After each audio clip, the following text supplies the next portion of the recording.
And now it's time for Through the Eyes of Dr. Mittleman, brought to you by Mittleman Eye, with 2 locations, West Palm Beach and Jupiter. And now here are your hosts, Jill Schweitzer and Dr. David Mittleman. Well, good morning, Dr. Mittleman. It is a pleasure to be back with you here this morning.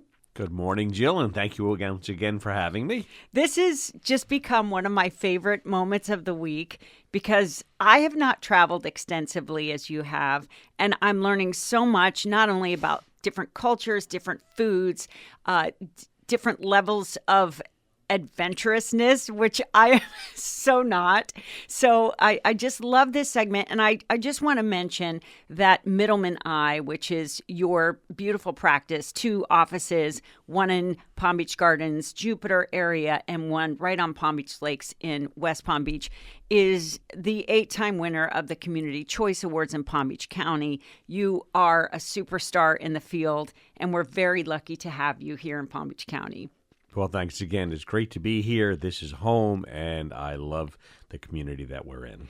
So I have a question before we get started. I want to talk about your adventures, your most adventurous travel in this episode, if we may. But I do want to ask, if you ever became an expat, is there any place you visited that you would say, I could see myself living here? There are many countries and many places that I would like to live in, but none so much as the West Palm Beach area. I love New Zealand. I love the people. I love the food. I love everything about it, but it is far from everything. I love London. I can go to theater in London. I love the museums. I don't really love the food, but it's cold and wet, and I'm not sure that I would thrive there. I actually like Los Angeles, which is odd for a New Yorker. Most New Yorkers don't like Los Angeles and vice versa, but the traffic is a killer. I was just saying that, coming back from Peru, that I could live in Cuzco. It is a beautiful city. It's walkable, it's friendly, it's not expensive.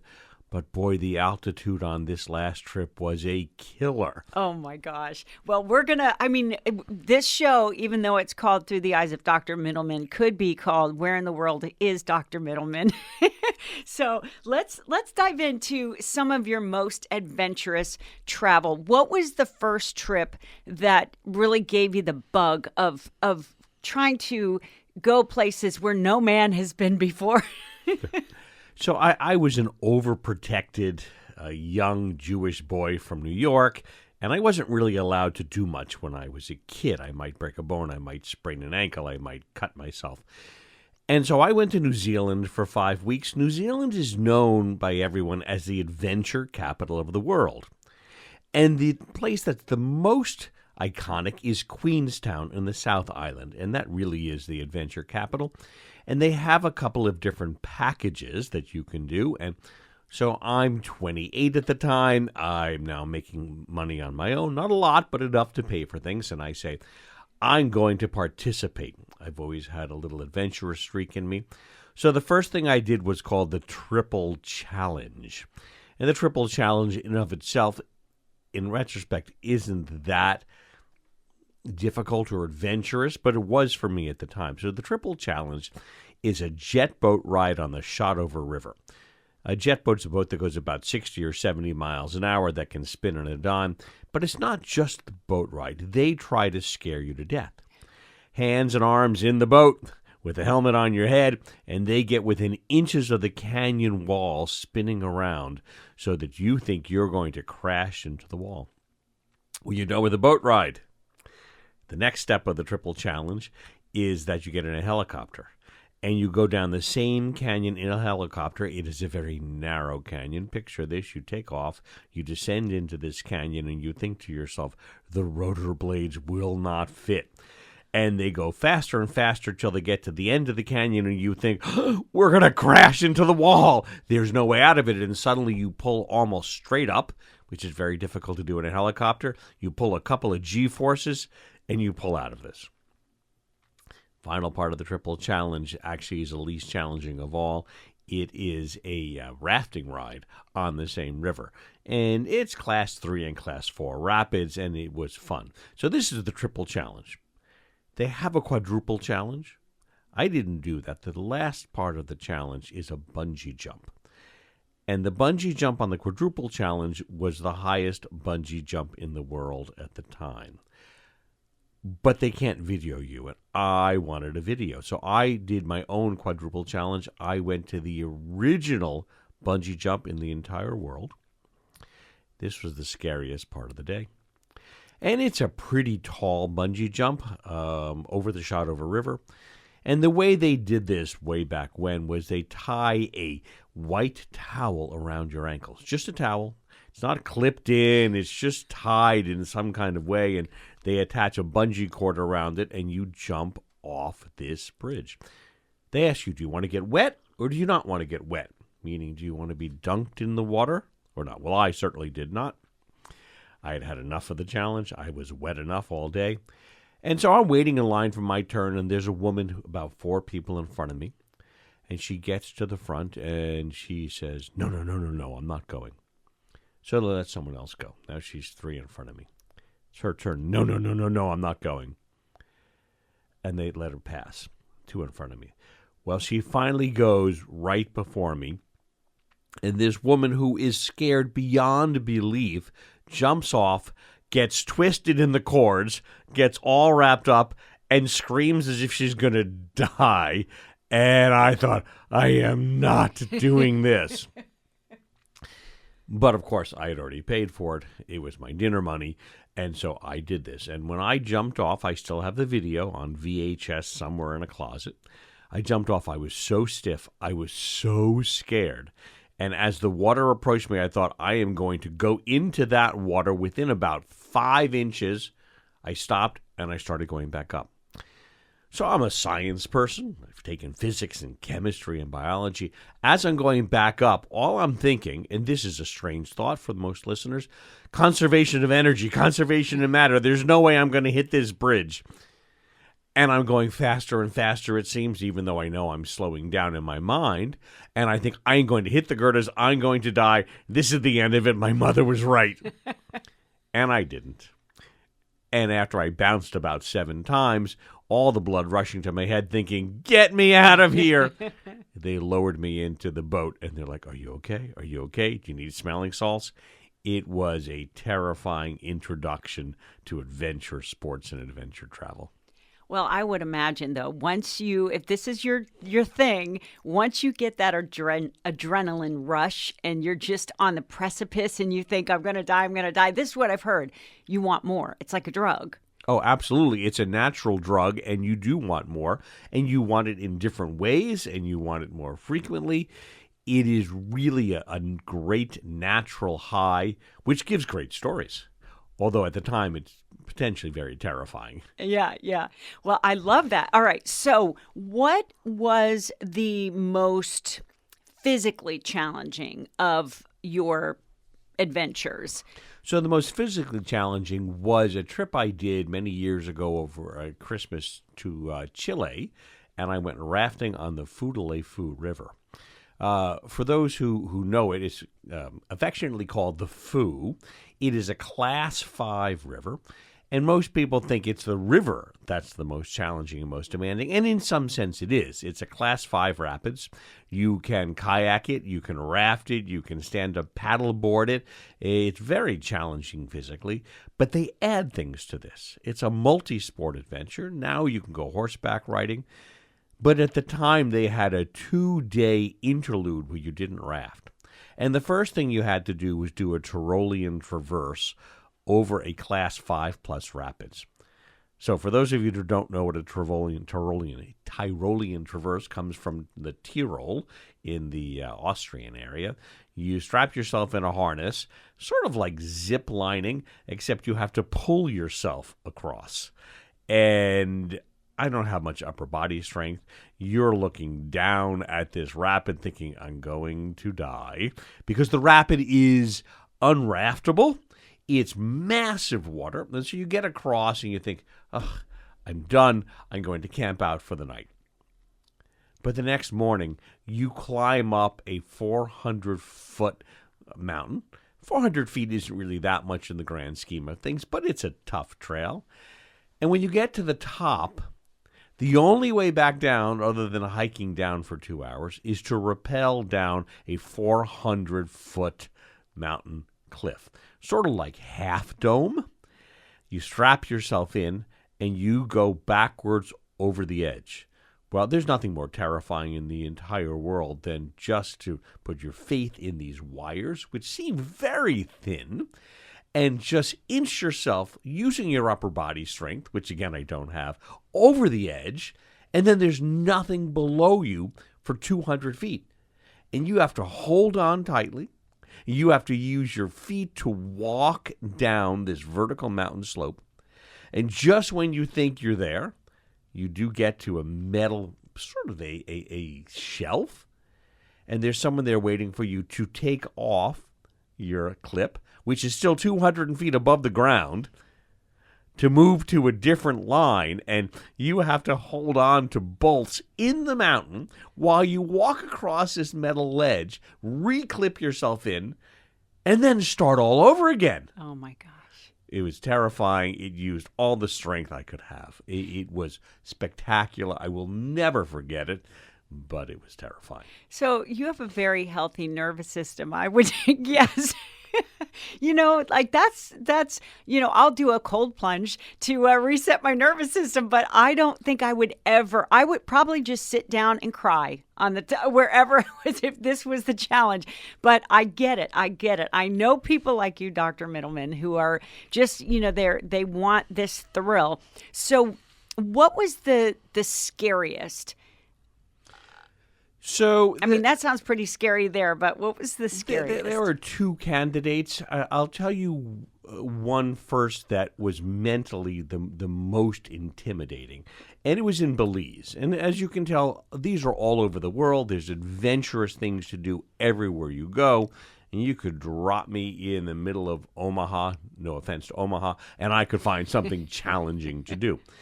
So I think the most mentally terrifying was in Belize at the Actun Tunichel Muknal Cave. It's easier for you to say. Yeah. So nobody says that. It's the ATM cave, although they take your cash, they don't give it back. And this is a cave. Belize is a beautiful country. It's got rolling hills. It's got great pine forests. It's got Mayan ruins. It's got spectacular beaches and scuba diving. But one of the things they have is spelunking and caving. And some of them are very easy. You put on a life jacket and you go through a lazy river, and you start on one side, you go 4 miles, you come out the other side. It really is a lot of fun. This was not fun. You start out to reach the cave with about a 3/4 mile hike through the steamy jungle. And although the trail is prepared, there are roots, there are rocks, you're carrying things, you're perspiring, sweating. It's just not easy. You get to the cave entrance, and they say, leave everything behind. You take off your backpack, and you put on a life preserver, life jacket, and you jump in the water. And at this time, I had a camera. Cameras are no longer allowed in the cave.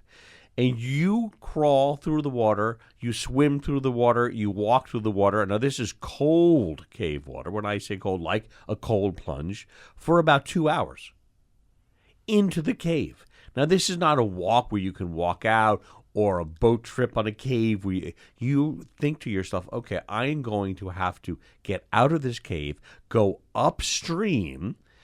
And when you get to the end of the walk, in the water, because there really is no walk, the wading, the swimming, the treading water, the guide says, now we're going up. And you look at the guide and say, excuse me? Going up where? And sure enough, you can see there are a couple of little lights by other guides, because there are no lights in the cave. It's pitch black, so there are a couple of other guides there, and you hike up about 200 feet on a very steep pitch, covered in calcite, which is extraordinarily slippery.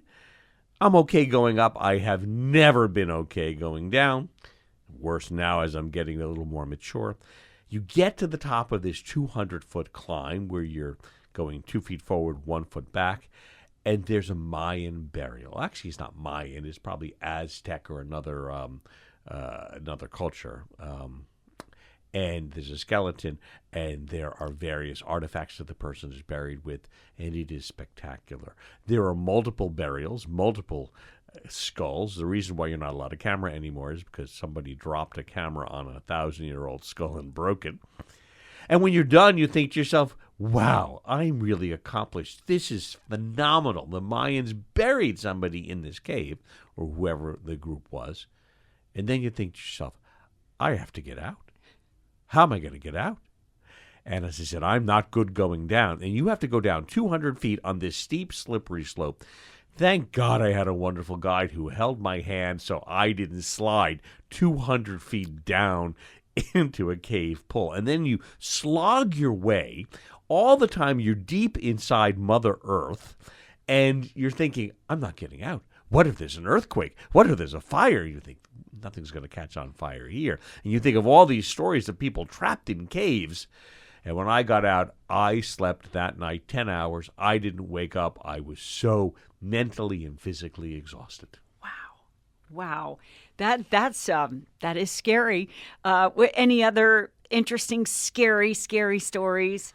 So I like to raft, whitewater raft. It's fun, and I've been on many rivers. I've been on the Colorado. I've been on the Salmon River.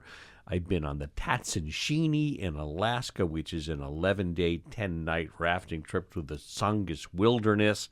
That was challenging in its own right. I've been on the Foo. I've been rafting in West Virginia. The Zambezi in Africa is one of the most difficult rivers in many aspects. So in order to get to the river, you have to hike down 600 vertical feet on an unimproved trail. And as this was happening and I'm hiking down, thinking to myself, this is difficult, somebody actually fell on the path, and they had to be put on a bamboo raft kind of thing to be brought up because their leg was pointing out. Oh, and I'm thinking, I'm going to walk down this path. So I did, walk down the path, got into a Zodiac. You either had a choice of a Zodiac or a dory. And I said, you know what, maybe the Zodiac, maybe the dory, back and forth. I picked the dory. Thank God I did, because the Zodiac flipped and flipped and flipped in the Zambezi River with Class 5 plus rapids, worse than the Grand Canyon. Many people know Lava Rapids and Crystal Rapids, which are world famous and terrifying. This was 10 times as terrifying. And as if that wasn't enough, they tell you that there are no hippos or crocodiles in the water, but you see them basking on the side of the river. My dory didn't flip, but every Zodiac flipped. And at the end of it, you're wasted, you're drained, you're mentally empty. You have to hike up another 600 feet on an unimproved trail, again, going up 2 feet, going down 1 foot to get out. Thrilling. The rafting was amazing. The scenery was beautiful. But I do not want to be that close to a hippo or a crocodile ever again. You're just a glutton for punishment. I mean, it's crazy. So let's see. I mean, you've been so many places. What about the like? Was there just one of these short little moments where you just thought, okay, never want to experience that again? Was there anything like that? So there was, and this was a recent trip this past summer. I was in the Orkneys and the Shetlands, and I'd been to Scotland several times. The Orkneys and the Shetlands are a group of islands in the far north. They have a lot of prehistoric remains, burial chambers, megalithic temples. It's a fascinating place. There's a BBC show, and I don't know whether it's on the Orkneys or the Shetlands, but it's a fascinating place, small group of people. And I love ruins. I love prehistoric ruins, megalithic ruins. Think Stonehenge, but on a smaller scale, with less people, with more rain. So one of the characteristics of the Shetlands and the Orkneys is it rains. And so you think, well, it's United Kingdom, it drizzles, it's not so bad. These are rains like our hurricanes, except instead of being hot, it's cold. And the wind blows at 40 miles an hour, and the rain comes in your face, and there's absolutely no way to stay dry. Camera stays in the car, iPhone in a waterproof packet. So I wanted to see one of the less visited burial chambers. It's called the Queen Hill Chambered Cairn. It's over 5,000 years old, and you have to hike 45 minutes on the side of a very steep hill that's muddy, that's rocky, that has very poor visibility because the clouds are all around you. And I finally get to this, and I look at it, and I go, oh, hell no. This is not happening. And so from the outside, it doesn't look like much. It's a mound of earth with a very small opening. So to give you some idea of how big the opening is, it is 18 feet long to crawl in. 18 feet. That's longer than your average car. It's 28 inches wide. So my waist is 33 inches, sometimes 34, sometimes 32. And of course, that's round, but it's 28 inches wide, and it's only 32 inches high. That's less than 3 feet. You cannot stand up. So now I'm wet. I'm in my rain pants. I'm in my rain jacket. I have a rain hat. And you have to get on hands and knees on your stomach and crawl through this 18-foot long tunnel. And it only takes about 4 or 5 minutes. There's no light on the inside. There's no light in the tunnel. You can't stand up. You just keep crawling until you say, looks like it's gone. And you can almost stand up inside the chamber.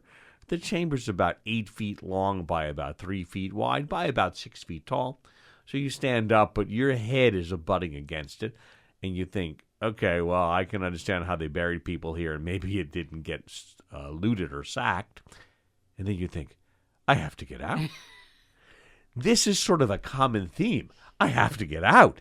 How did I get here? How did I climb up this mountain that I can't climb down? How did I get into this tunnel that I can't get out? And so you stand there and you think, at least it's dry. At least it's not raining. Until the ceiling starts to drip a little bit and you think, I have to get out. And the way out is a little easier because you can roll your eyes up and see a little bit of light, such as there was in the pouring rain at the end of this tunnel. Wasn't a long trip. It was only a matter of about half an hour getting in, getting out, and experiencing it. But it was, again, terrifying. Wow. So I have to ask you, you've just gotten back from a trip to Peru, which we'll cover in another episode, I'm pretty sure, at length. Or maybe you have a story for us. But my question is, when you get back from one of these trips, and I've no doubt Peru was just as crazy and wild and adventurous as these trips, how does that inform you in your practice? I just have to circle back to your practice and how these adventures and these risks help you to focus and do what you do. So in medicine in general and in surgery, there's something known as an early adopter. So I am very happy with what I do. I like what I do. I love what I do. I think I'm good at it. And you don't want to change a good formula. And yet you have to. Because if you're not going forward, you're moving backwards. So when a new technology comes along, there are those people who will take it up early, an early adopter. There are those who will wait and see, and there are those who wait forever. So despite the fact that I don't like change and I'm uncomfortable, I have this adventure streak, and so I am an early adopter. So when something new comes along, I do study it. I make sure I think it's reasonable, but I go head in, and I will try the latest and the greatest, always telling the patient, hey, this is new. I've not done this before, but I think that it's worthwhile, and I think we ought to try it for you. And that helps me in my practice. And so being adventurous in my side job, traveling and life, really is the same thing as being adventurous and practicing medicine. You have to look for what's new, what's better, what's next, and you can't shy away from it. Well, Dr. Mittleman, as usual, this has been fascinating, and we are going to, of course, convene again next Saturday at 8 a.m., but in the meantime, through the eyes of Dr. Mittleman, thank you so much. And everybody, thank you for listening. I hope you all have your own adventures, and remember, take that chance. It'll pay off. Thank you for listening to Through the Eyes of Dr. Mittleman here on Legends Radio. You can tune in every Saturday morning at 8 a.m. for another edition, brought to you by Mittleman Eye. 561-500-2020 or middlemaneye.com.